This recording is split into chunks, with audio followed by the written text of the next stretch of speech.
Bonjour, Rabbi Yosef, comment allez-vous? Alors bon, regardez, on va parler de vous savez que Pessah, Rabbi Yosef, vous savez que Pessah signifie sauter, passer, faire le grand saut. Vous savez ça? Pessah, ça veut dire sauter.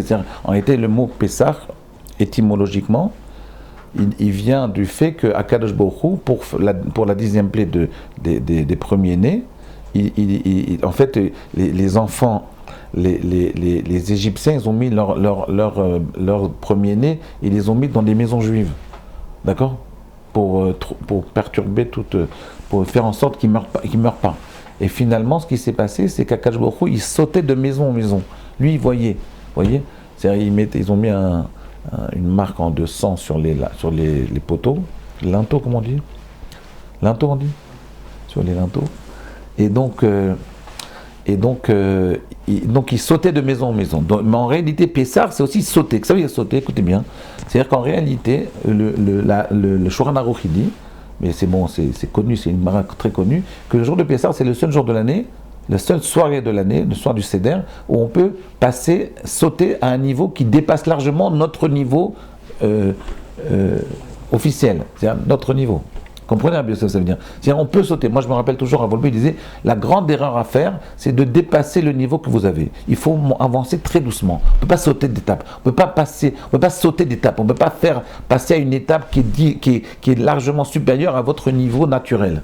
D'accord? Donc il faut rester à son niveau naturel et avancer petit à petit. Par exemple, imaginez quelqu'un qui fait tchouva, il n'a pas le droit de faire tchouva trop vite. Plus on fait tchouva trop vite, plus on s'écroule plus vite. Comprenez, c'est comme les gens qui deviennent riches. Quand tu deviens riche très vite, tu peux devenir pauvre très vite. Donc il vaut mieux aller doucement. Et c'est exactement pareil dans la connexion avec le divin, avec le spirituel. Quand vous faites tchouva, il faut aller doucement. Mais le seul soir où on a le droit d'aller très vite, c'est le soir de Pessah. On a le droit de sauter les étapes. La question c'est pourquoi? Pourquoi le soir du Seder, on a le droit de sauter les étapes? Qu'est-ce que vous en pensez, Rabbi Yosef? 15 000 euros. Je vous donne 15 000 euros si vous me donnez la réponse. Si vous me dites pourquoi on peut sauter les étapes le soir du Pessah, je vous donne une prime. Est-ce que vous avez une idée? Je vous laisse parler. Là, j'ai 100 000 personnes devant moi. Qu'est-ce que vous dites? Envoyez des mails. Hein, envoyez des mails? Alors, on arrête le cours là? Non. Alors, non, je vais vous dire la réponse, je vais vous la dire. Je vais vous la dire. Je vais vous la dire. Écoutez bien. Vous avez une réponse, un début de réponse? Je vais vous dire, parce qu'en réalité, le soir du Seder de Pessah, c'est le soir c'est une fête où on essaie de réparer la faute d'Adam Arishon. On essaie de réparer la faute d'Adam Arishon. Je vais vous dire pourquoi. Je crois qu'on en a parlé déjà. Parce qu'après, vous m'avez fait une remarque là-dessus, vous vous rappelez? Mais on va le répéter. Ça veut dire, qu'est-ce que ça veut dire? Après, on va expliquer ce que ça veut dire. Ça veut dire que normalement, l'origine de toutes les fautes, c'est d'aller trop vite. Je vais vous donner un exemple. La faute d'Adam Arishon, la faute de Ève et de Adam, c'était quoi? C'est la faute de Chava.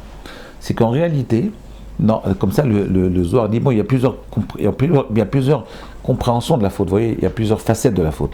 Mais une des facettes, c'est que normalement, Akadosh Baruch Hu, quand il a créé l'homme, il a voulu arriver à une perfection, à une harmonie entre les trois niveaux de la création, les trois piliers de la création.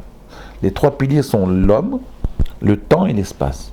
Donc il voulait réunir une perfection à ces trois niveaux. C'est-à-dire que l'homme et la femme se mettent en connexion pour arriver à la perfection de l'humain. C'est par la relation homme-femme, une relation totale entre l'homme et la femme, que cette relation se fasse dans le jardin d'Éden pendant Shabbat.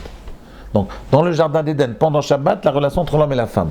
C'est vendredi soir pendant Shabbat, dans le jardin d'Éden, l'homme et la femme devaient se connecter, se lier. Vaïda Adam et Travaishto, que Adam il a connu sa femme et sa femme Ève, ok, et donc écoutez bien Rabbi Yosef, mais ce qui s'est passé, c'est que Adam Arishon il a fait une erreur. Il a été avec sa femme, il a voulu aller trop vite. Il a été avec sa femme avant Shabbat, et donc là a commencé les débuts de l'histoire de l'humanité. L'humanité a dû commencer à vivre, à se créer l'histoire de l'humanité à partir de cette première erreur. C'est la première faute. D'accord? C'est pas la faute de manger du fruit défendu. C'est une des fautes qui a été engendrée par la faute d'Adam Arishon. La faute de Chava. Okay, vous comprenez ce que je veux dire, Rabbi Yosef? Ça veut dire que, et donc on voit que le tikkun, c'est justement, il a voulu aller trop vite. Même pour David et Bathsheba. Normalement, David, Bathsheba, c'était son âme sœur, son zivoug.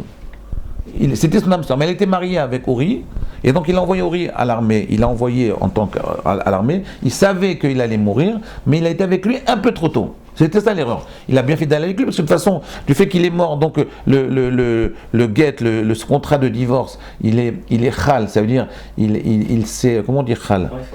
Il prend effet, exactement, il prend effet avant de partir.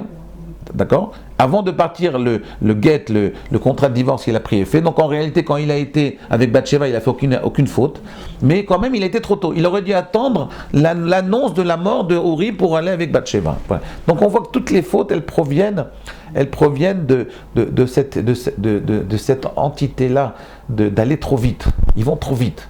Et justement, le soir du Seder, on nous dit, là maintenant, ce jour-là, tu peux aller trop vite. La question, c'est pourquoi? Comprenez, pourquoi on peut aller trop vite de soir du Seder alors que normalement c'est l'origine des fautes. Et là on nous dit non, ce soir-là tu peux aller très vite. Voilà, c'est ça la question. Voilà.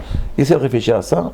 Pourquoi le soir du Seder on peut dépasser les étapes et aller trop vite? On peut sauter les étapes et aller trop vite, aller très vite, passer une étape qui n'est pas ton état naturel. Voilà. À demain.